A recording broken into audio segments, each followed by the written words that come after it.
전체 산상수훈의 혹은 평지설교의 서두에 해당하는 서론격에 해당하는 그런 말씀입니다. 천국 시민의 성격이 어떤 것인지 또 천국 시민들이 어떤 복을 받고 사는지를 적어 놓은 것이 팔복입니다. 그리고 이제 그 뒤에 나오는 이야기들, 마태복음은 그것을 5장에서 7장까지 다 한 곳에 몰아놓았는데 마가나 누가는 자기가 의도하는 설교 중에 의도하는 것에 따라서 여기저기 흩어놓았습니다. 때로는 더 길게 쓰기도 하고 때로는 짧게 하기도 하고 생략하거나 혹은 다른 단어를 끌어다 쓰기도 했는데 오늘 그 소금과 빛에 대해서 살펴보려고 합니다. 팔복이 목적이라고 한다면 소금과 빛은 구체적인 행동 강령입니다. 이렇게 살아야 된다라고 이야기하는데 성경의 순서는 소금이 먼저 나오고 빛이 뒤에 나오는데 두란노에서 나오는 잡지도 그렇고요. 왜 빛과 소금이라고 그렇게 이야기하는지 꼭 빛자를 앞에다 갖다 놓더라고요. 교회 이름들도 보면 빛과 소금 교회나 혹은 광염교회나 해서 빛을 앞에다 놓는데 성경은 소금을 앞에다가 지금 배치를 해놓고 있습니다. 너희는 세상의 소금이다. 여기 너희는 청중들, 제자들, 무리들을 이야기하죠. 그들에게 이야기하고 있습니다. 너희는 세상의 소금이다. 소금이라고 하는 것은 성경 속에 늘 순결함이나 혹은 인내나 혹은 부패를 방지하는 그런 의미로 자주 사용되었습니다. 그리고 제사에 사용되기도 하고 변하지 않는 언약, 그것을 소금 언약이다. 그래서 구약성경에 등장하기도 합니다. 음식을 만들 때도 들어가지만 비료를 만들 때도 비료에 아주 극소량이지만 소금이 들어갑니다. 지구상에 있는 어떤 물질보다 가장 완벽한 물질이다라고도 이야기를 합니다. 독성이 아주 강한 물질인데 소금 잘못 사용하면 독이 되지요. 그런데 또 잘 사용하면 또 그것이 약이 되어지는, 그래서 양극을 다 가지고 있는 것이 소금이라고 합니다. 황산이라고 하는 강한 산성 물질하고 우리가 흔히 양잿물이라고 알려져 있는 수산화나트륨인가요? 그거 극알칼리성인데 그걸 합쳐놓으면 소금이 나옵니다. 소금물이 나옵니다. 그러니까 따로따로 먹으면 독약인데 같이 섞어 먹으면 마셔도 아무 상관없습니다. 잘 섞어 먹으면, 저는 먹어봤습니다. 수업 시간에. 선생님이 섞어서 주셔가지고 앞자리에 앉아있다 먹었는데 그냥 조금 부드러운 미끈미끈한 맛은 있는데 하여튼 소금물은 소금물이에요. 아직 살아있으니까요. 고등학생 때 먹었는데. 그래서 가장 완벽한 물질이다. 과학자들이 그렇게 이야기를 합니다. 지구상에는 가장 큰 독약을 합쳐서 만들어 놓은 가장 좋은 물질이다. 우리나라는 천일염을 쓰는데 이스라엘의 대부분은 천일염을 쓰지 않습니다. 물론 사헤바다라고 하는 거기서 나오는 좋은 소금이 있기는 하지요. 근데 그 외에는 대부분이 늪지대에서 나오는 소금이라고 합니다. 암염도 있긴 한데 암염이 그렇게 많지 않고요. 터키에 가면 암염이 굉장히 많이 나옵니다. 그런데 이스라엘 땅에는 암염보다는 늪지대에 소금기가 있는 그 질퍽한 물, 그것을 떠다가 증류시키면, 그걸 쭉 녹이면 소금액만 밑으로 빠지는 거죠. 소금물만 빠져서 그것을 다시 건조시켜가지고 소금기로 사용하고, 그렇게 하고 나면 늪지대에서 건져낸 그 지푸라기도 있고 불순물도 있는 그것들은 지붕 만드는 재료로 쓴다고 합니다.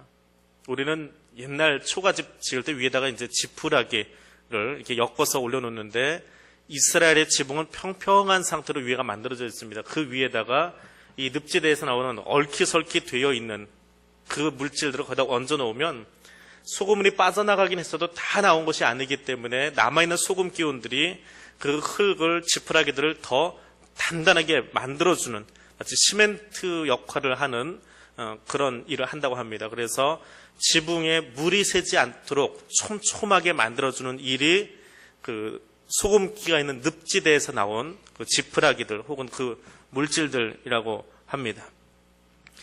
예수님 말씀 속에 나오는 소금은 예수 그리스도 안에 있는 복음을 듣고자 하는 혹은 복음 그 자체, 진리 자체, 그것을 이야기를 합니다.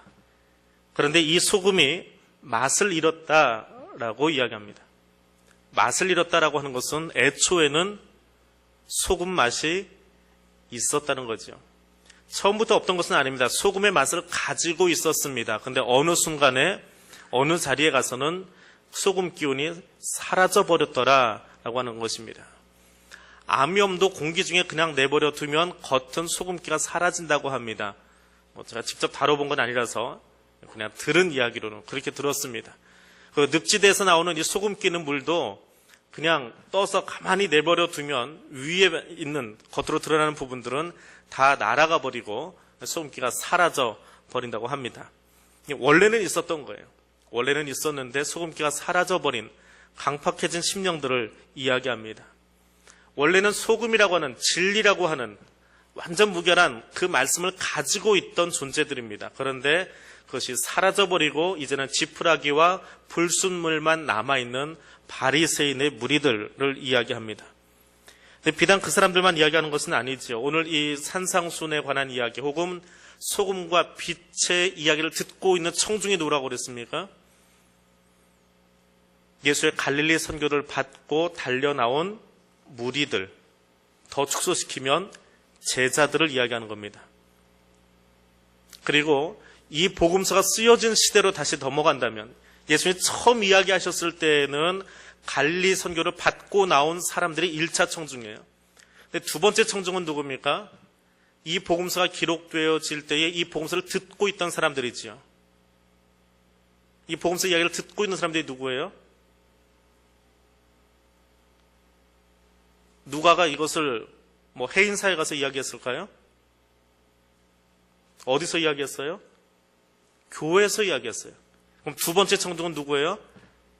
누가나 마가나 마태가 설교하고 있던 교회 교인들이에요. 교인들이란 말이에요. 그 세 번째 청중은 누굽니까? 지금 누가 이거 듣고 있어요? 이 시간에. 여러분이에요. 여러분을 향해서 주시는 이야기예요. 저와 여러분을 향해서 주시는 이야기예요. 교회 밖에다 이야기하지 않습니다. 교회 안에 있는 청중들에게 주는 이야기예요. 교인들에게 하는 이야기예요. 원래는 소금기를 가지고 있던 진리의 말씀을 가지고 있던 존재들인데 지금은 그 소금기가 빠져나갔다라고 야단치고 있는 거예요. 그래서 허례허식만 남아있고 모양만 남아있는 무늬만 그리스도인 사람들을 향해서 이야기합니다. 자, 그들이 그 맛을 잃어버리면 무엇으로 짜게 하리요? 짜게 할 수 없다라고 하는 것이지요. 그러면 어떻게 되어집니까? 마태는 이렇게 이야기합니다. 밖에 버려져서 사람에게 밟힌다 이야기합니다. 늪지대에서 소금기가 있어서 그걸 들고 왔습니다. 그런데 소금기가 다 날아가 버리니까 뭐만 남았습니까? 늪지대에 있던 그 걸쭉한 질퍽한 흙만 남은 거예요. 그것을 말린 다음에 어디다 쓴다고요? 지붕 위에다 발라놓는 거예요. 다 딱하게 굳어버립니다. 그럼 거기는 누가 올라가요? 옥상 위로 올라가서 물건을 올려놓기도 하고, 혹은 야채를 좀 심기도 하고, 혹은 중풍병자 고칠 때처럼 올라가서 두들겨가지고 깨서 지문을 열어놓기도 하고, 우리같이 벽돌질 시멘트집 같으면 깨지 못하지요. 그 당시에 구조를 보니까 그게 가능하더라라고 하는 거예요. 자, 그렇게 밟힌다는 거예요. 누가는 어떻게 이야기합니까? 누가는 비슷한 이야기인데 누가복음 15장 35절에 34절 35절에 가니까 이렇게 쓰고 있습니다. 소금이 좋은 것이지만 소금도 만일 그 맛을 잃으면 무엇으로 짜게 하리요? 땅에도 거름에도 쓸데없어 내버리느니라. 걸음거리, 퇴비거리도 안 되더라라고 하는 거예요. 퇴비에도 적정한 양의 소금기가 있어야 된다고 합니다. 많이 들어가면 물론 식물들이 죽어버리는데 적정한 양의 소금 기운이 있어야 되는데 그것도 없으면 퇴비로도 쓰기 힘들다. 누구 들으라고 하는 소리라고요? 복음서가 기록되어질 때 청중이 누구였다고요? 그리스도인들이에요. 너희 안에 복음의 진수가, 복음의 진리가, 말씀이 빠져나가 버리면 사람에게 밟힐 뿐만 아니라 퇴비거리도 안 된다. 퇴비거리도 안 되는 것들은 어디다 씁니까? 냄새만 나요. 악취만 납니다. 쓸데가 없어요. 빨리 눈앞에서 치워버리고 싶어요. 떠다가 저기 하천변을 갖다 버리는 게 제일 나아요. 교회를 향해서 주는 이야기예요. 교회가 복음의 진술을 잃어버리고 나니까. 왜? 초대교회의 형편이 어떠했느냐 하면 이단들이 들어와서 사이비 종교가 들어와서 교인들을 현혹하기 시작하고 교인들 안에 배교자가 늘어나고 예수님이 곧 오신다고 하는데 오지 않으니까 예수님 거짓말쟁이다 그러면서 교회 안에서 흉흉한 소식들이 오고 가기 시작하고 예수의 신성을 부인하고 인성을 부인하고 말씀을 부인하는 무리들이 늘어나고 있었다는 거예요. 자, 그런 상황 속에서 예수의 말씀을 잃어버린 그리스도인들, 모양만 있고 머리만 가득 채워져 가지고 말씀은 가득하게 들어가 있는데 행동으로 옮기지 않고 있는 그 사람들을 바라보면서 니들 그렇게 하면 퇴비거리도 안 된다. 밟아버린다. 밟아서 바닥에 도장 재료로밖에 쓰지 못한다. 좀 그러고 이야기하고 계시는 겁니다. 자, 소금은 어떻게 사용합니까? 김장 담그실 때 배추 10포기 정도면 소금 얼마나 들어가나요? 저는 안 담가봐서 모르겠는데. 얼마나 들어가죠? 10포기 너무 작은 거예요. 저는 통이 작아서. 교회 김장할 때 소금 얼마나 들어가요? 한 포대? 한 푸대? 4포. 예. 교회 김장할 때 배추가 몇 포기지요? 300~400포기. 예, 300~400포기 배추에 비해서 소금을 얼만큼 해요? 그렇게 많은 수는 아니죠. 물론 이제 헹구는 소금물도 필요하고 뿌리는 소금도 필요하지만 된장찌개 끓일 때 소금 얼마나 넣습니까? 안 넣나요? 그 안에 소금 기운은 들어가 있지요. 소금 기운이 들어가 있지요. 소금이라고 하는 것의 존재가 어렵습니다. 전체 음식이나 비료 속에 소금을 말로 집어넣지 않아요. 극소량이 들어가 있는데 그 극소량이 없으면 음식이 음식 맛을 내지 못합니다. 극소량이지만 그 소금이 뿌려지지 않으면 김장이 담궈질 수 없습니다. 극소량의 소금이 들어가지 않으면 비료도 음식도 질을 달리하게 되어 있습니다. 그게 소금의 용도이고 소금의 존재예요. 그리스도인이 소금을 가지고 있습니다. 진리의 말씀을 가지고 있습니다. 그러면 눈에 보일 듯 말 듯 해요. 그 진리라는 게 대체 우리 가슴속 어디 속에 들어가 있는지 모르지만 있는 것 자체만으로도 주변에 영향력을 미칠 수 있어야 된다라고 하는 거예요. 세상 사람들이 모여서 자기들끼리 이런저런 이야기를 나누고 있는데 거기 교회 다니는 어떤 분이 쓱 들어갔어요. 회사에서 회식 시간에 대해서 가서 자기들끼리 이야기하고 있는데 거기 쓱하니 들어갔어요. 그러면 자기들끼리 나누고 있던 음담패설이 갑자기 없어져 버립니다. 막 누군가를 힐난하고 비난하던 목소리들이 슬쩍 눈치를 한번 보기 시작해요. 물론 거기 맞장구 쳐주면 더 신나라 이야기하지만 그리스도인이 들어가는 것만으로도 그들의 험한 말들이 사라져버립니다. 왜 그렇습니까? 보이지 않지만 그들 안에 그리스도 안에 있을 소금 기운, 예수 그리스도의 향기 때문에 그래요. 그것이 그 거대한 세상적인 무리들, 세상적인 생각을 가지고 있는 사람들의 그 공동체를 깨고 새롭게 하는 거예요. 그게 소금의 모습입니다.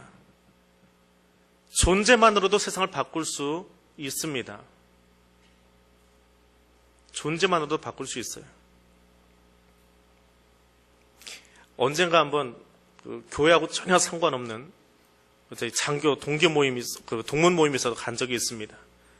그 식당이 이제 저희 선배님이 하는, 한참 까마득한 선배님이 하는 그런 식당인데 좀 늦게 갔어요. 그 모임에 처음 나가본 겁니다. 궁금해서 나가봤습니다. 한껏 고기를 굽고 옆에는 소주잔, 맥주잔들이 쭉 즐비하게 있는데 근데 들어가니까 이제 기수 따지기 시작하죠. 너 몇 끼냐? 그러고 뭐 앞에서 몇 번째쯤 되더라고요, 순번이. 그리고 뭐 이런저런 얘기하다가 직업이 뭐냐 그러더라고요. 직업이 뭐예요? 예, 뭐 저기 있는 교회 담임 목사입니다. 그 순간에 자기 손에 잡고 있던 맥주잔들을 갑자기 내려놔 버리는 거예요. 그럼 물어보더라고요. 한참 제 위에 선배들이 잔뜩 있어요. 제 위로 한 10대 기수가 있습니다. 근데 그 선배님들이 목사님 저희 회식인데 한 잔 해도 될까요? 기수와 상관없더라고요. 갑자기 불편해지기 시작했습니다. 회식 자리를 깨버리는 거더라고요. 들어가는 순간에 회식 자리를 깨버리더라고요. 그래서 두 번 다시 그 자리에 안 나갔습니다. 가서 술 마시지 말라고 맨날 전도할 것도 아니고 나가지 않았습니다. 그리스도인의 존재는 거기 있는 것만으로도 세상이 불편해지는 존재예요. 왜? 그리스도인 안에 있는 소금 기운 때문에 그래요. 그리스도인은 그렇게 살 수 있어야 돼요. 내가 거기 있기 때문에 세상이 불편해져야 돼요. 그리고 세상을 변화시킬 수 있는 거예요. 가장 소극적인 모습이에요. 소금이라고 하는 것은 그리스도인의 실천 강령 가운데 가장 소극적인 모습이에요. 그냥 있으면 그 주변이 변해가는 거예요. 거기에 비해서 빛은 적극적인 거예요. 보여줘야 되는, 행동하는 그리스도인을 이야기합니다. 그래서 소금이 먼저 나오고, 소극적인 성향의 소금이 먼저 나오고 그 뒤에 빛이 나오고 있는 거예요. 자, 소금이 있기만 해도 주변이 썩지 않고 부패되지 않고, 혹은 그 뻣뻣했던 김치가, 그 배추가 누들누들하게 부드러워지기 시작하는데, 그 그리스도인이 자기 역할을 제대로 감당하기 시작하면 어떻게 되어질까요? 그것이 빛의 모습입니다. 빛은 부정과 거짓과 무지에 반대되는 개념이에요. 순수함과 진리와 지식을 의미합니다. 너희는 세상의 빛이라 이야기합니다. 그런데 내가 빛을 내는 존재는 아니에요. 너희는 세상의 빛이라 하셨는데 내가 태양처럼 빛을 내는 존재는 아니에요. 마치 달처럼 빛이신 주님으로부터 나오는 그 빛을 반사하는 반사체들이에요. 그러니까 내가 빛의 삶을 살려면 항상 나는 어디에 가 있어야 돼요? 빛을 받을 수 있는 곳, 그리스도를 바라보는 곳, 그곳에 가 있어야 돼요. 밤에 달이 이 땅을 참 밝혀줍니다. 환하게 해줍니다. 도시 속에서는 달이 얼마나 환한지 보이지가 않아요. 그런데 시골에 가면, 가로등이 없는 곳에 가면 그 달의 위력을 알 수 있습니다. 근데 금음이 되어서 달이 완전히 가려버리면 정말 깜깜해요. 정말 깜깜합니다. 서울에서는 그 깜깜함을 느낄 수가 없어요. 아무리 깜깜해도 가로등이 있기 때문에 다 보입니다. 근데 시골길에 달이 없어져 버리고 나면 아무것도 보이지 않습니다. 왜요? 달이 그림자 속에, 지구의 그림자 뒤로 숨어버렸기 때문에 그래요. 달이 태양빛을 받아서 반사해야만 저녁을 밝혀줄 수 있습니다. 그리스도인이 그리스도인으로 살아가려면 항상 하나님으로부터, 예수 그리스도로부터 생명의 빛을 받고 살아가야 돼요. 그리고 그것을 전달해 주는 겁니다. 그래서 공간복음서 기자들이 공통적으로 써놓은 이야기가 있습니다. 이것을 풀어놓은 이야기가 등잔을 말 아래 두지 아니하고 등경 위에 둔다라고 이야기합니다. 마가는 여기에 평상이라고 하는 단어도 하나 첨가시켜 놓았습니다. 말은 곡식을 재는 그릇을 이야기해요. 곡식의 양을 재는 그릇을 이야기합니다.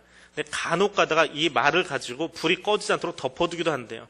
바람이 많이 불 때 꺼지지 마라 하고 덮어두기도 하지만 보통은 그 말 아래, 그러니까 그릇 속으로 등잔을 넣어버리는 법이 없습니다. 근데 왜 그 숱한 도구 중에 말과 평상을 이야기했을까요? 말 아래, 평상 아래 두지 않는다. 의자 아래 두지 않는다라고도 할 수 있고, 침대 아래 두지 않는다라고도 할 수 있고, 싱크대 아래 두지 않는다 이야기할 수 있는데 왜 말과 평상일까요?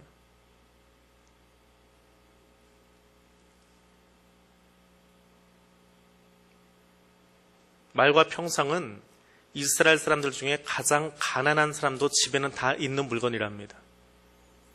아무리 가난해도 평상 하나, 말 하나 정도는 곡식을 세보기 위해서, 되어보기 위해서 이 도구 하나씩은 가지고 있는 가재도구요. 가난한 집에도 늘 있는. 그러니까 예수님이 설교하실 때 가난한 사람들도 이해하고 들을 수 있도록, 부자들만 듣는 것이 아니라 이스라엘의 모든 사람들이 들을 수 있도록 하기 위해서 이것을 이야기하신 겁니다. 자, 그 말 아래나 평상 아래, 너희 집에 있는 가장 기본적인 그 널찍한 평상 아래 두지 않고 어디에 둔다고요? 등경 위에 둔다라고 이야기합니다. 이스라엘의 옛날 집의 형태를 보면 가운데 기둥이 따로 있지 않은, 그러니까 칸이 있지 않은, 기둥이 아니라 칸이 나누어져 있지 않은 원룸 형태의 집을 가지고 있다고 그래요.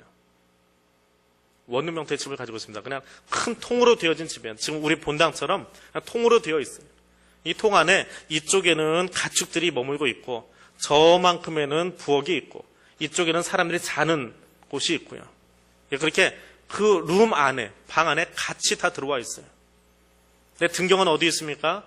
가운데다 매달아 두든지, 가운데 기둥을 놓고 거기다 매달아 두든지, 아니면 지금 우리 교회 벽 옆에 저 스피커 옆쪽으로 이렇게 조그만하게 모양으로 있는 거죠. 금요 찬양 기도에 나오시면 제 불이 켜집니다. 보통 때는 잘 안 켜지는데, 거기에 노란색으로 불이 켜지는 곳이 있죠.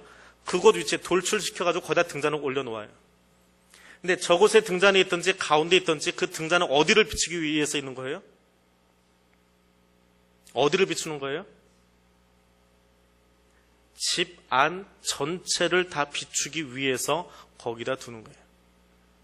근데 말 아래나 평상 아래 두어버리면 어떻게 돼요?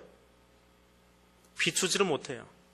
등잔의 역할은 집 안 전체를 비추기 위해서 존재하는 것인데 그것이 평상 아래로 들어가 버리면, 말 아래로 들어가면 자기 역할을 감당하지 못합니다. 근데 너희는 빛이라 이야기하면서 등잔에 비유하시는 거예요. 우리를 등잔에 비유하십니다. 그리스도인들을, 이 복음서를 처음 듣고 있던 교회 성도들에게 너희는 등잔에 올라와 있는 그 빛과 같다. 근데 그 빛이 어디 놓여 있어요? 등경 위에 있으면서 집안 전체를 비추는 것처럼 너희의 삶이, 너희 그리스도인의 삶이 너희 생활 전반을 주관할 수 있기를 원한다라고 하는 거예요. 한 부분만이 아니라 너희의 속사람도, 너희의 성향도, 너희의 사상도, 너희의 언행도, 너희가 가르치는 모든 것도 다 주관하기를 원한다. 하나님의 말씀이 우리를 주관하는데 일부분만, 일주일에 하루만 하나님께 매여 있고 말씀에 매여 있고 나머지는 내 마음대로 살다가 돌아오는 것이 아니라 너의 모든 삶 전체가, 하나님 보시는 그날까지 너의 삶 전체가 하나님께 말씀에 진리에 묶여 있기를 원한다라고 하는 거예요. 그게 소금과 빛의 삶을 이야기하는 겁니다. 그럼 그런 삶을 살아가면 어떻게 되어집니까? 마태복음 5장 16절 말씀 같이 읽어보겠습니다. 이같이 너희 빛이 사람 앞에 비치게 하여 그들로 너희 착한 행실을 보고 하늘에 계신 너희 아버지께 영광을 돌리게 하라 이야기합니다. 소금과 빛의 삶을 산다라고 하는 것은 마태에게 있어서는 너희가 착한 행실을 하면서 살아가는 거예요. 착한 행실이 무엇입니까? 어떻게 사는 게 착한 행실이에요?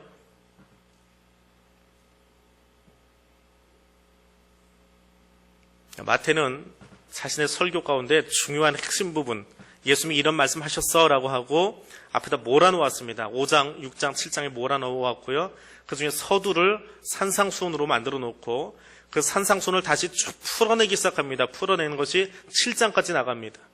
그리고 거기에 대한 구체적인 이야기들이 8장부터 뒤로 계속해서 전개되어져 가요. 마태복음 그렇게 보시면 돼요. 그냥 막 끊어서 보지 마시고 산상수훈 외우려고 하지 마시고 산상수훈에 관한 이야기를 어디서 어떻게 풀었을까 다시 읽어보는 게 마태복음을 보는 재미예요. 근데 마가나 누가는 그렇게 몰아놓지 않고 군데 말씀을 흩어놨어요. 흩어놓으면서 거기에 예화나 혹은 비유들을 붙여놓는 형식을 사용합니다. 자, 착한 행실이 어떤 것이냐? 마태복음 6장 24절 말씀 같이 보겠습니다. 마태가 이야기하는 착한 행실입니다. 마태복음 6장 24절입니다. 같이 읽습니다. 한 사람이 두 주인을 섬기지 못할 것이니 혹 이를 미워하고 저를 사랑하거나 혹 이를 중히 여기고 저를 경히 여깁니다. 너희가 하나님과 재물을 겸하여 섬기지 못하느니라. 어떤 행실이요? 착한 행실은 어떤 것이라고요? 한 주인만 섬기는 것, 하나님만 바라보는 것. 그러니까 마태가 자기 공동체를 바라보면서 자기 교회를 바라보면서 가장 안타까웠던 것 중에 하나는 그 교회 성도들이 하나님과 재물을 겸하여 섬기고 있는 거예요. 재물에 대한, 세상에 대한 그 욕심을 아직 내려놓지 못하고 있었던 거예요. 이 이야기를 하는 이유는 거기에 있는 거예요. 아직도 물질의 노예가 되어서 살아가고 있는 사람들이 있더라라고 하는 거예요. 그래서 너희의 삶이 하나님만 신뢰하는 삶이 되었으면 좋겠다. 얼마나 살려고 그렇게 물질의 노예가 되어가지고 아직도 그러고 살아가고 있느냐. 그렇게 이야기해도 교회 안에서 돈놀이하고 교회 안에서 교인들 상대로 해서 사업하려고 하고 몇 번을 이야기도 다단계 아직도 하고 계시는 것 같아요. 보니까 얘기들이 자꾸 들리는 게. 그렇게 세상 것이 좋더냐라고 하는 거예요. 근데 그런 것 좀 버리고 하나님만 신뢰하는 삶을 좀 돌이켜라. 돌아서라. 이게 오늘 우리 이야기만이 아니라 이때도 그랬어요. 이때도. 물질을 자기 주인으로 놓고 사는 사람들이 오늘 21세기에만 있는 게 아니라 1세기의 교회 안에도 있더라는 거예요. 모든 사람들의, 이건 그리스도인이 아니라 모든 사람들의 욕심이에요. 버리지 못한 욕심이에요. 두 주인 섬기지 말아라. 한 주인만, 한 분 하나님만 섬겨라라고 하는 거예요. 돈 벌지 말라는 것 아닙니다. 돈을 경히 여기라는 건 아니에요. 돈의 노예가 되지 말라는 거예요. 돈의 물질의 청지기로 살아가라는 거예요. 물질의 노예로 살지 말고 물질의 청지기로 살아가라라고 하는 거예요. 그것이 착한 행실입니다. 착한 그리스도인, 착한 행실을 하는 그리스도인은 주님만 바라보고 살아가는 거예요. 그 나의 주인은 예수 그리스도밖에 없어요. 다른 것이 나의 삶의 주인이 되어서는 안 된다라고 하는 것입니다. 자, 두 번째 착한 행실이 무엇이냐면 5장 44절입니다. 같이 보겠습니다. 5장 44절입니다. 나는 너희에게 이르노니 너희 원수를 사랑하며 너희를 박해하는 자를 위하여 기도하라. 누구를 사랑하라고요?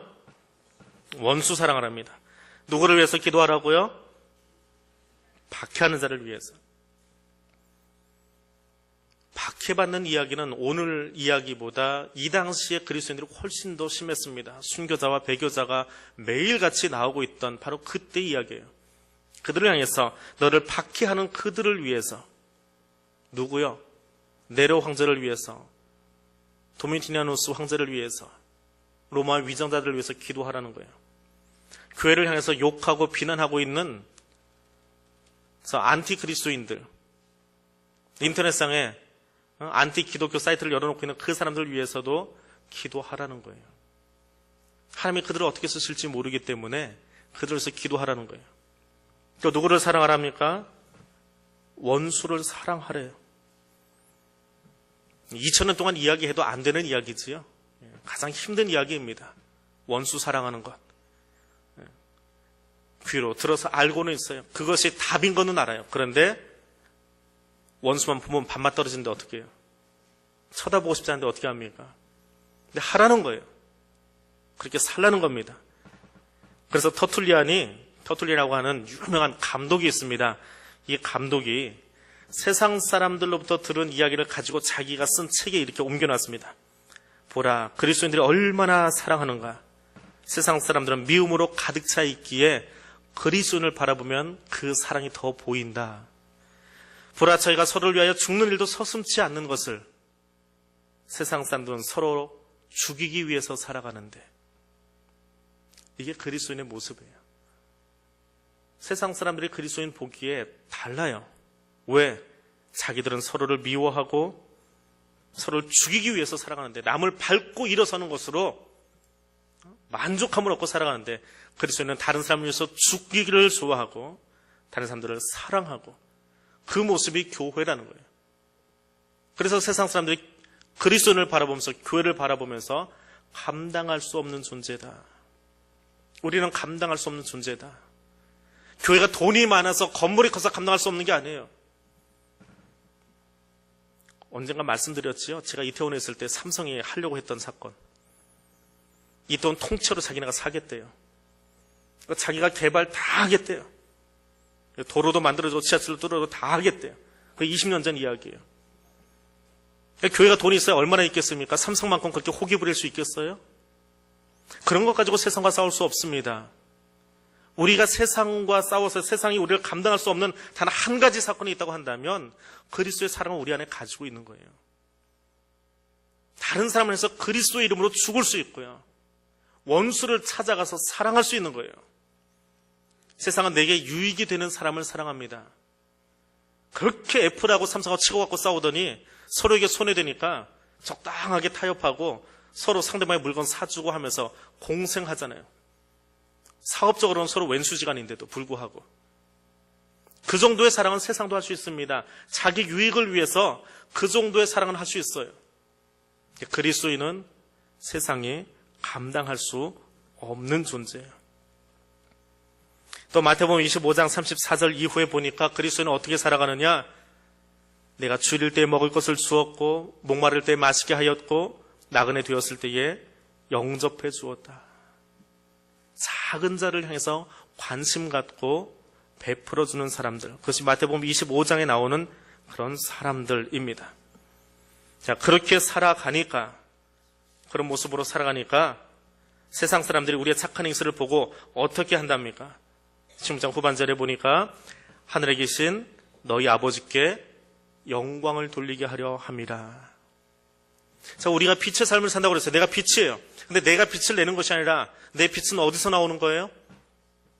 하나님에게서, 예수 그리스도에게서 나오지요. 그 빛이 내게 비추어서 반사되는 거예요. 결국 그 빛의 근원은 어디 있는 거예요? 하나님이잖아요. 세상 사람들이 나를 바라보면 내가 뛰어난 거예요? 내가 멋있는 거예요? 내가 잘 사는 거예요? 그렇지 않아요. 나로 하여금 그렇게 살게 하신 빛의 근원이신 하나님을 바라보고 세상 사람들이 나를 통해서 하나님께 영광 돌리게 되더라라고 하는 거예요.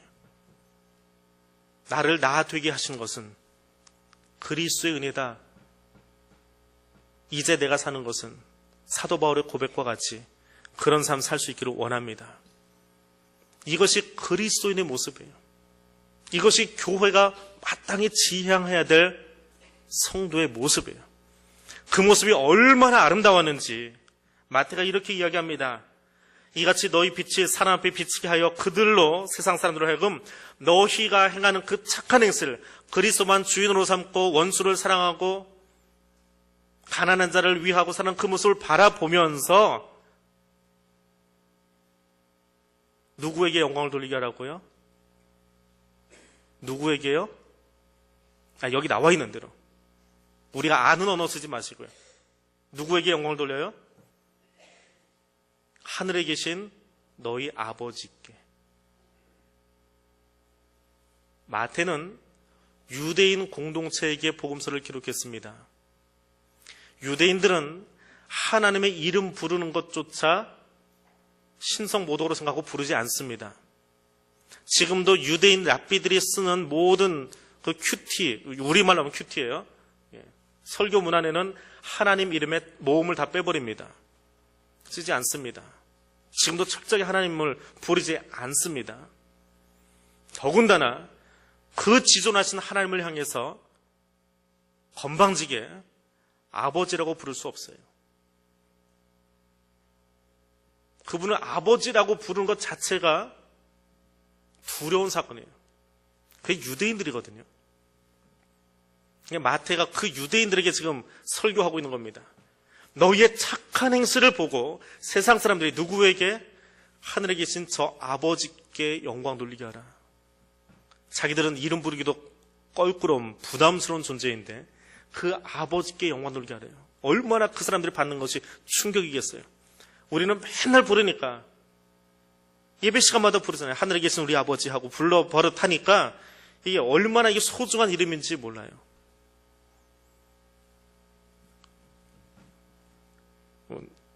그 드라마 중에, 주말 드라마 중에 장보리라는 거 보십니까? 여자분들 보시는 분들이 있지요. 한번 보세요. 이제 한 2번 남았더라고요. 그 보리라는 이름으로 살아가던 아이가 어느 날 자기 기억이 돌아오면서 자기 친엄마를 찾아요. 물론 드라마 속에서 이렇게 좋은 관계는 아니지만 친엄마를 찾아서 그 엄마를 부를 수 있게 된 그날의 감격을 아세요? 내 엄마가 없다가 유대인들이 자기들의 아버지, 자기들 창조하신 그분을 아버지라고 부르기를 두려워하는데 마태 목사님이 앞에 나서 설교를 하다가 너희의 착한 행실을 보면 세상 사람들이 너희의 아버지께, 자기 입으로는 이야기 못하는데요, 너희 아버지께 영광 돌리게 될 거야. 너희가 그렇게 살기만 하면 너희 아버지가 영광을 받으셔. 너희가 그렇게 두려워하고 너희가 그렇게 높이기 원하는 그분이 영광 받으신단 말이야. 그렇게 좀 설교를 하고 있는 거예요. 우리가 느끼는 그 감동하고요, 유대인인 그리스도인들이, 마태교회 그리스도인들이 이 말을 듣고 가슴에 충격하고는요, 상상할 수 없는 차이가 있어요. 우리가 이름조차 부르기 힘들어하는, 쳐다보기도 힘든, 글로 쓰기조차 힘든 그분이 나의 삶 때문에, 나의 모습 때문에 영광을 받으시는구나. 그분이 나의 아버지구나. 근데 사실은 그 하나님을 아버지로 부르는 이야기는 유대인들이 성경을 잘못 알아서 그렇지요, 예언자들이 계속해서 불러왔던 이름이에요. 하나님은 세계 열방 가운데서 모든 민족에게서 하늘의 아버지로 불림받기를 원하셨던 분이에요.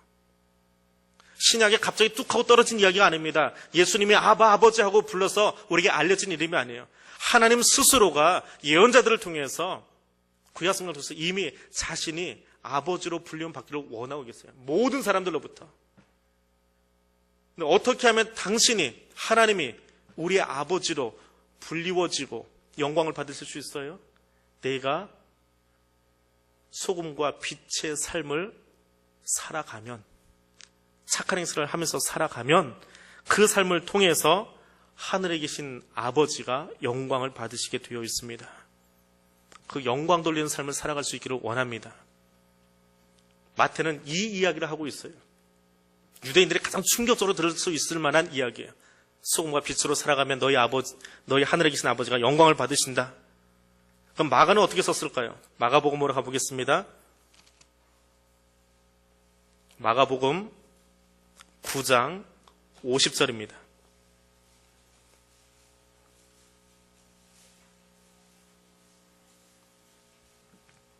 마가복음 9장 50절 같이 읽습니다. 소금은 좋은 곳이로되 만일 소금이 그 맛을 잃으면 무엇으로 이를 짜게 하리요? 너희 속에 소금을 두고 서로 화목하라 하시니라. 아멘. 마가는 마태하고는 조금 다른 쪽에서 이 이야기를 설명해 나가고 있어요. 똑같이 소금에 관한 이야기를 하고 있습니다. 그런데 소금을 어디에 두라고요? 너희 속에 두고. 소금을 너희 속에 두래요. 이 소금은 그리스도의 복음이에요. 예수의 복음을 너희 안에, 너희 가슴 속에 두고 그 다음에 어떻게 살아가라고요? 서로 화목하래요. 서로 평화하래요. 싸우지 말고, 다투지 말고, 미워하지 말고, 이간질하지 말고 서로 사이좋게 지내랍니다. 복음이 너희 안에 들어가 있으면 제발 좀 부탁하건대 찌그락거리지도 말고 살아라. 쉽게 얘기하면 그거예요. 그럼 거꾸로 이야기하면 마가 목사님이 오늘 소금에 관한 이야기를 예수님이 하신 걸 기억을 해요. 근데 그걸 가져다가 오늘 설교 본문에 인용했어요. 근데 이렇게 설교하는 이유는 뭐예요? 마가 교회가 뭐 하고 있다고요?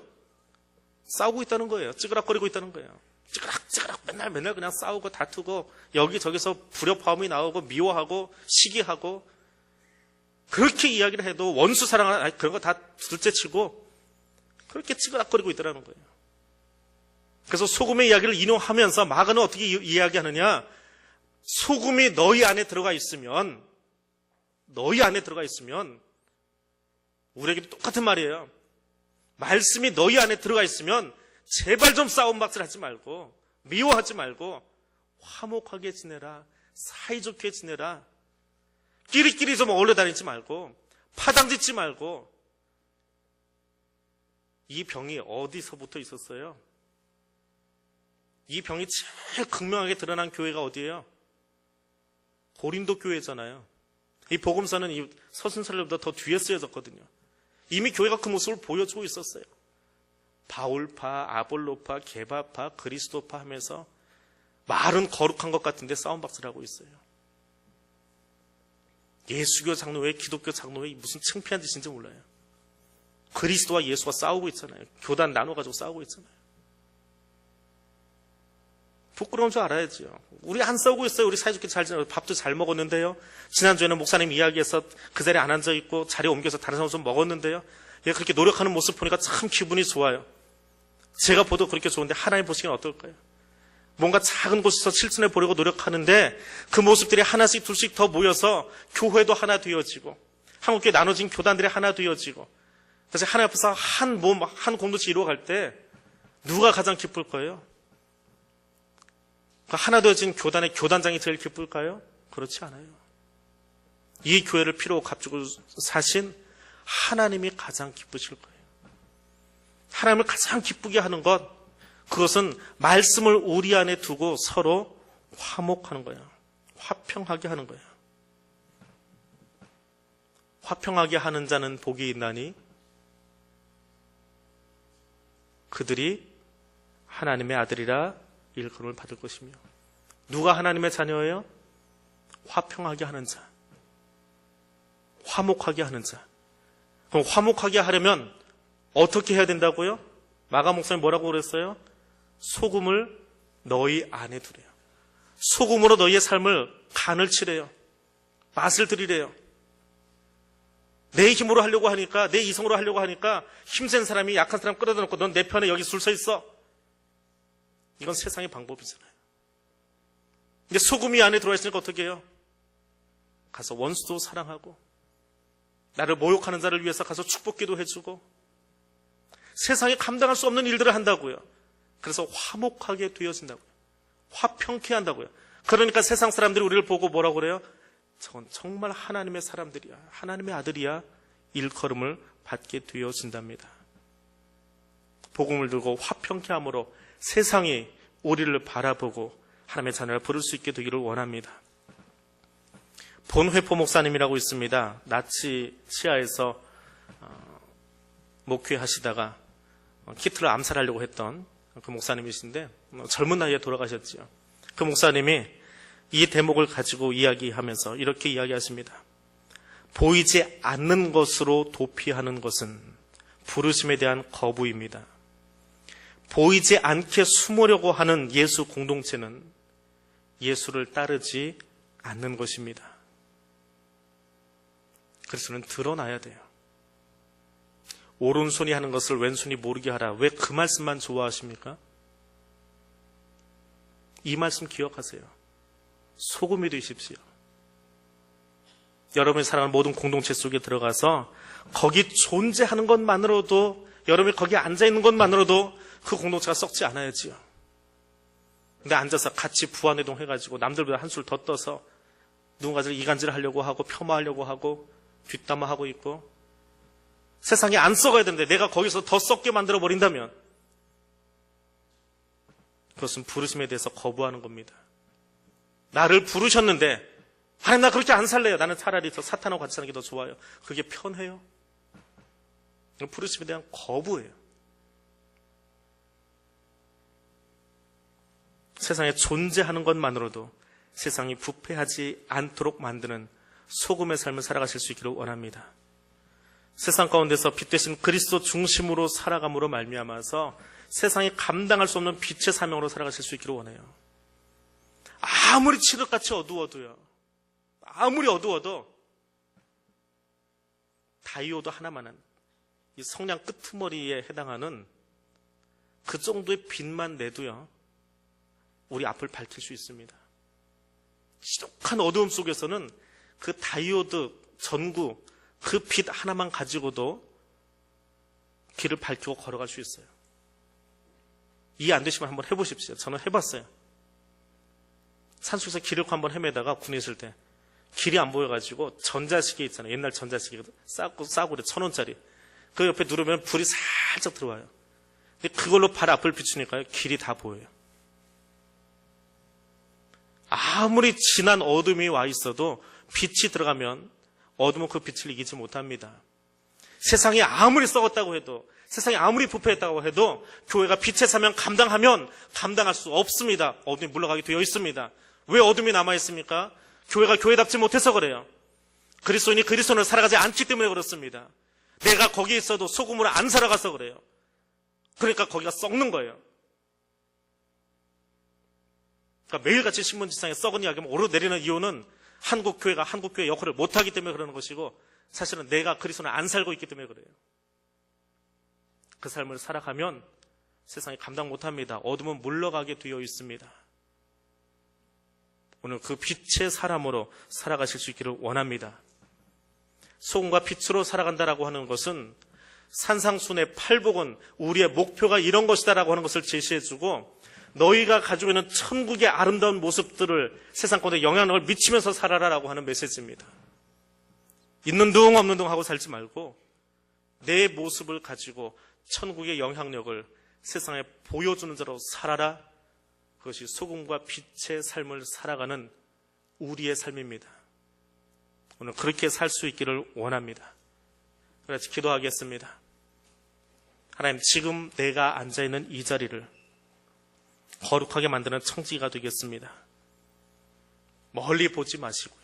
지금 내가 앉아있는 이 자리, 그리고 지금 내 옆에 있는 사람에게 예수 그리스도의 향기를 전하면서 살겠습니다. 그럼 그 향기와 향기가 연결되어서 하나님의 나라가 만들어질 겁니다. 오늘 내 자리를 그대와 함께 한 사람들을 거룩하게 만들어 가겠습니다. 두 번째로, 내 삶을 통해서 그리스도의 영광을 드러내는 삶을 살겠습니다. 내 영광 위해서, 내 이름 위해서 살려고 하지 마십시다. 호랑이는 가죽 남기고 사람은 제 이름 남긴다고 하는 세상 사람들의 모습이 아니라 나의 평생의 삶을 통해서 하나님의 영광 드러내는 삶을 살아가기를 원합니다. 이 두 가지 기도 제목 가지고 우리 통성으로 기도